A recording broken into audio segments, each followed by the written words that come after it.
Greetings everybody, this is Stormy with the capital Z. Welcome to another Warcraft 3 audio commentary. This time around we shall be going over yet another game on Amazonia, which has been lately one of the really favored maps. The matchup is going to be between Life, spawning as the Blue Night Elf. He will be going up against Focus, who is spawning as the Red Orc on the top right. Idle versus Orc on this map. Let's see how this turns out. Nothing too very special. All I can say early on, both players starting out pretty standard. Idle player choosing to go for this orange camp over here has to be really careful. It does not want to risk losing any creep kills or any units to any kind of jacks. Orc player obviously may want to play a little aggressive, having that little blade master, and as the hero is coming out, the AOW creeping has begun over here, and Archer just got that nice little static shield. Idle player sending out his Wisp. Orc player so far has not sent out any scout yet, and the blade master almost out. There it comes, and the Demon Hunter almost came out simultaneously. Alright, it did detonate that Wisp over there, but it didn't take out any mana from the Blade Master. Orc player going for the creeping at the orange camp, not going to go for any kind of early harassment. It seems like Idle player done creeping at one of the camps and is going for the other one, reaching level 2, getting himself a nice little stack of items, Gauntlet of Ogre Strength and the Circlet of Nobility. He's going towards the Orc's base. Orc Blade Master now wind walking. Orc player got a nice little claws of attack, getting himself a circlet now.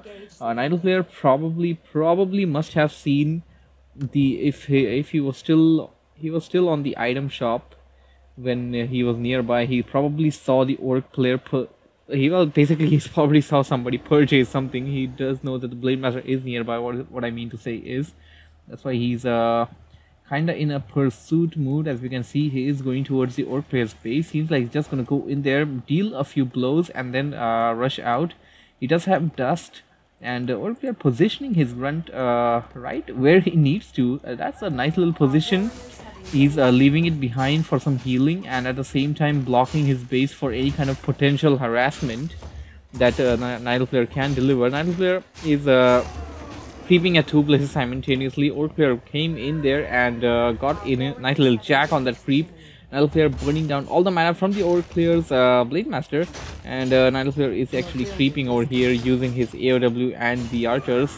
At a time like this, that is, you need to be a little really careful not to take out those units using the building, because you need to concentrate on two places at once. It is really difficult at times, and now the Idle player are going to concentrate on that grunt. Grunt escape safely into the base, and Blade Master, well, Orc player is creeping at the Blade Master. He got himself the mana back. Well, that's a significant amount of mana. He probably used a Clarity Potion or something. Seems like the Idle player is not done. He's going to go for the Taskmaster camp, from what I can understand.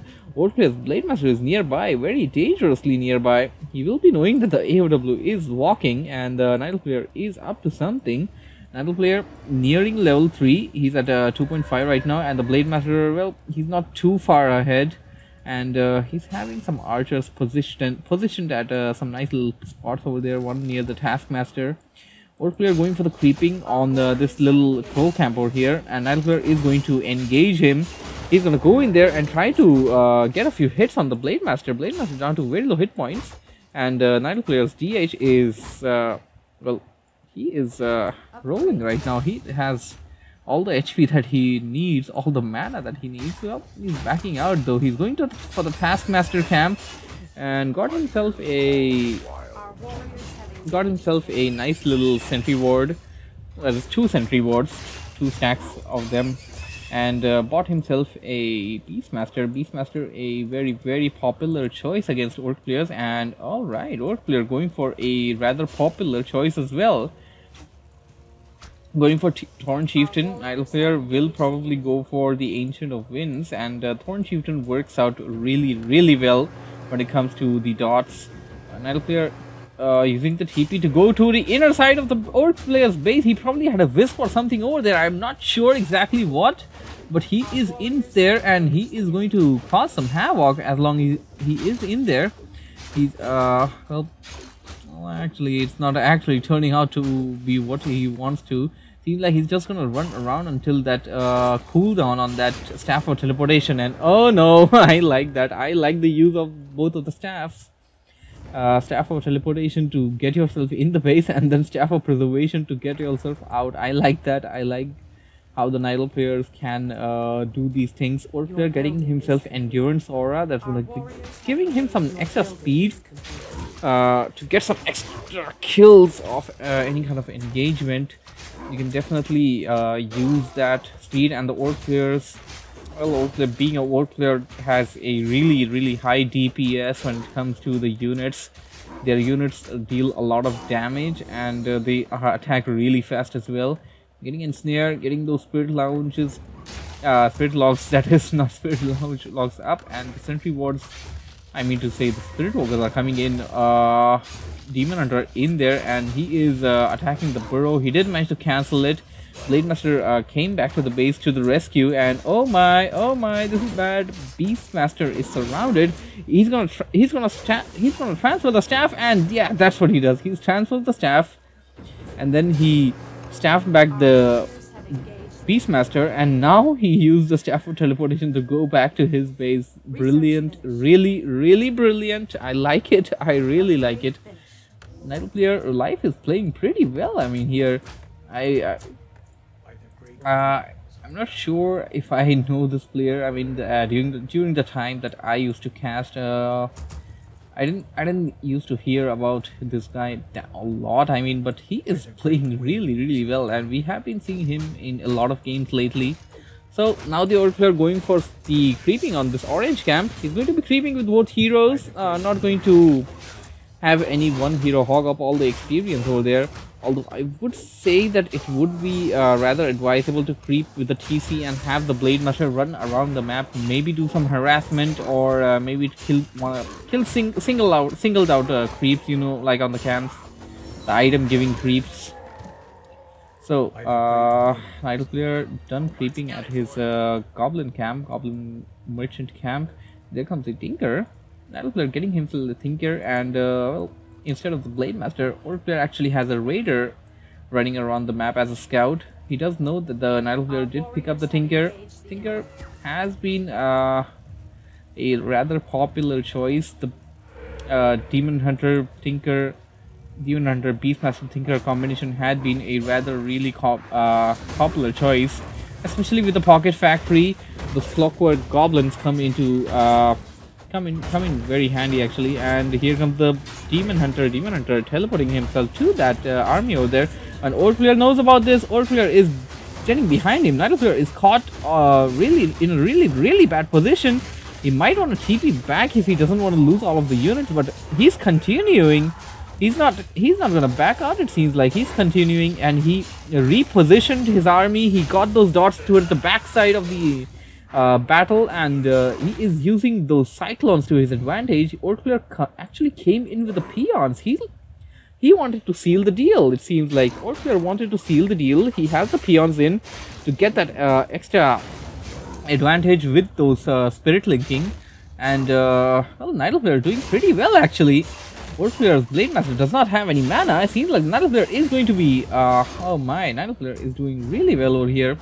He's gonna hawk up in the air. That hawk also going to give him the extra vision that he needs. Orc player has Potion of Invulnerability and the Scroll of Healing, so I don't think it's the best decision to try and focus down the Blade Master, but cycloning it up in the air is always the better choice. It's going to be Ensnare versus Cyclone at this point, and Orc player using a Scroll of Healing. There goes the Blade Master up once again. Nidal player, it seems like he's gonna try and deal as much as damage as possible. Both players are below 50 food. They're still getting their full income right now. There has been no cut so far, and Nidal player is doing really well, staying alive over here. He is dominating this fight right now. And Orc player is losing the units one by one. Although the Tinker did went down in the battle, Orc player's units are falling apart.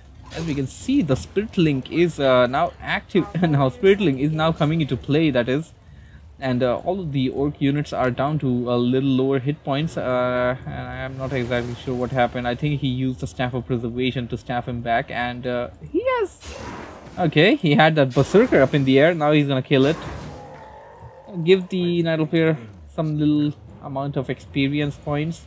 Or player back to the base. Going to be using all of those healing salves to heal up his army, and it's gonna take him a little time to heal up. While the Nidal player goes for some hunting, creeping, and I'm sure the Orc player dropped a sentry ward somewhere over here. Nidal player has his sentry ward here. I'm not sure. Orc player did drop. Orc player did. Okay, the Orc player doesn't have a sentry ward. The Taskmaster camp gives you the sentry ward, so Orc player did not actually creep it out. The sentry wards that we are seeing on the map are all belonging to the Nidal player, giving him that extra map advantage. And he's nearby. Orc player now using the Spirit Link. He's coming in once again, and Nidal player trading some Fairy Dragons. Fairy Dragons are obviously going to be coming in handy. Orc player is going to be casting a lot of spells: Spirit Link, Windwalk, Shockwave, Stomp, you name it. There are a lot of spells that you can cast, and Nidal player simultaneously, while he was trying to lure the Orc player's army, he crept out the Taskmaster camp, giving him some more sentry wards. They're going to be coming in really handy, and oh my, Nidal player knows this. Orc player is now the Orc player is the one who's going to be caught off position. Nidal player coming from the backside, and here comes the Orc player. Orc player tactfully moving towards the Nidal player. And the Orc player is kind of sandwiched over there. The creeps are attacking him, as well as the Nidal player is trying to take out the Tinker. Tinker is probably going to go down, but at the same time the Orc player's units are down to little low hit points. Popping a Scroll of Healing, but that's not going to solve the matter over there. Orc player's units are still falling apart, and Nidal player forcing Orc player rather forcing the Nidal player to use the TP and get back to the base. A Fairy Dragon is left behind, and it's gonna die. And okay, Nidal player, he's not gonna back down. He's going to go for the attack, it seems like. And Beastmaster using a potion of healing to heal up quickly, and he's going in. Is he? It seems like he is going. Okay, he kind of hesitated over there, and yeah, no, he's not going to go for the kill. Orc player now still has those peons running around with him. Both players maintaining the food below 50, getting the full economic advantage, and Orc player now using Spirit Link once again. Seems like the Orc player now wants to go for the kill. I'm not sure whether the Blade Master was roaming around the map to find out where the Nidal player's army is, or Orc player is going through the middle of the map though. He's Spirit Link his unit. Seems like he thought the Nidal player was nearby or something, because Spirit Link will wear off sooner than later.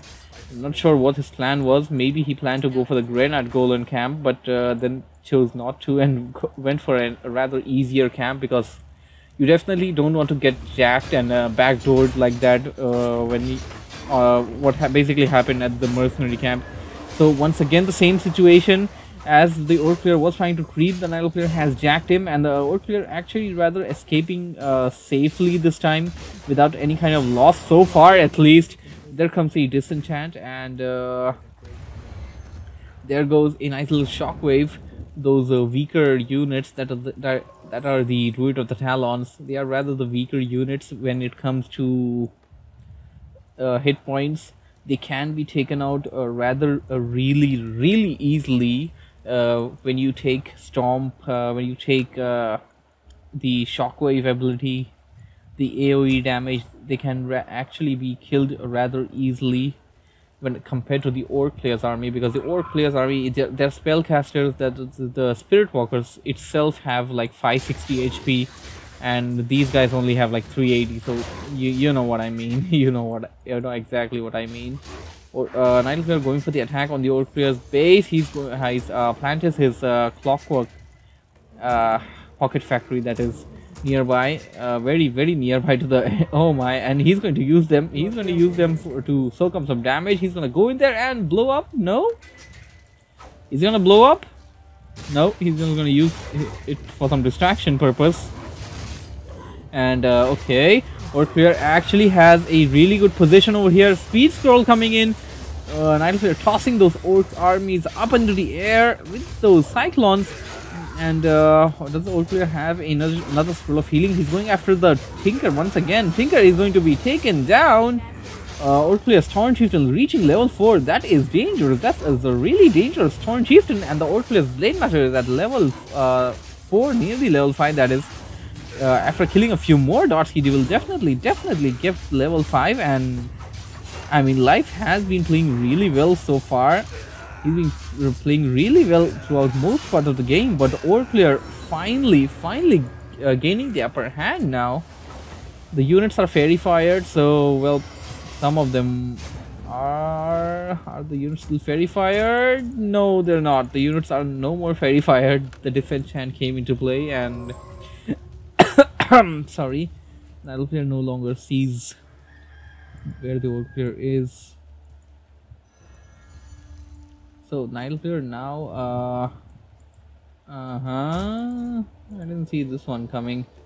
I absolutely did not see the Nile player making himself an expansion, and I'm not exactly sure what he can do. He definitely has the economic advantage with the expansion, but the dots don't have any upgrades or anything like that with the attack as far as attack goes. And the oh my, Beastmaster focused down as I was talking about the dots, and the old player took out the Tree of Life. The expansion has been taken out, and the Nile player will have to rebuild it in case he really wants it, and was planning to go for something else as well late game perhaps.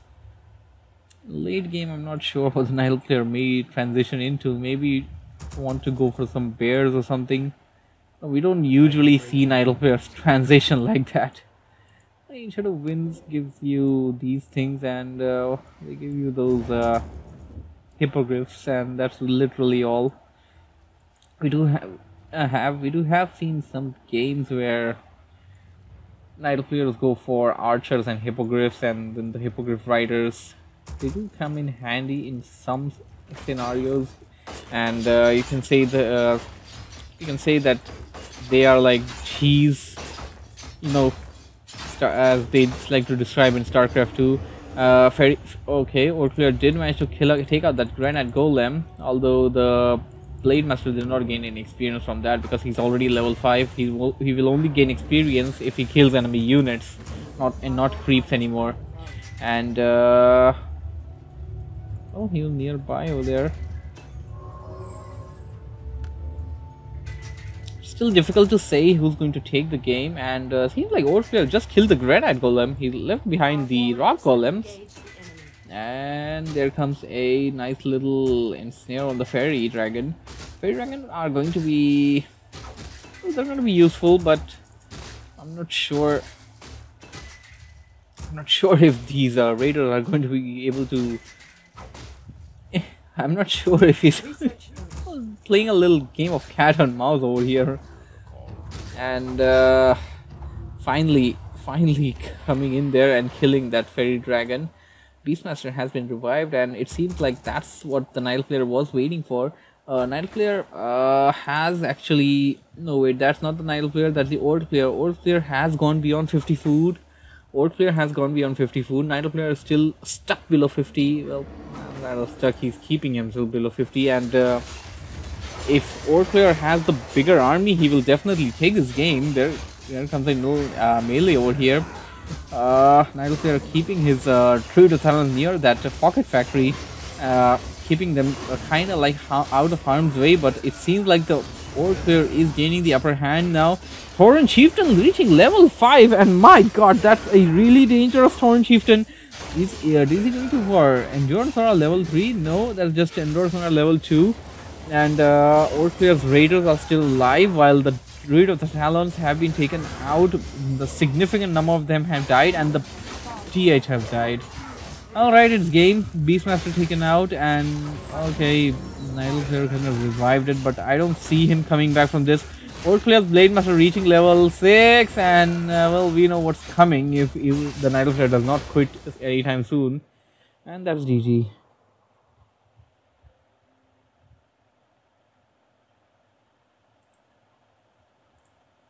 Hope you guys enjoyed this little game. Okay, I'm not sure what happened. The DZ client kind of crashed. I'm sure you guys might be having a little black screen over here. Thank you for watching. Thank you for listening. That's it. That's all. Z out. Bye bye.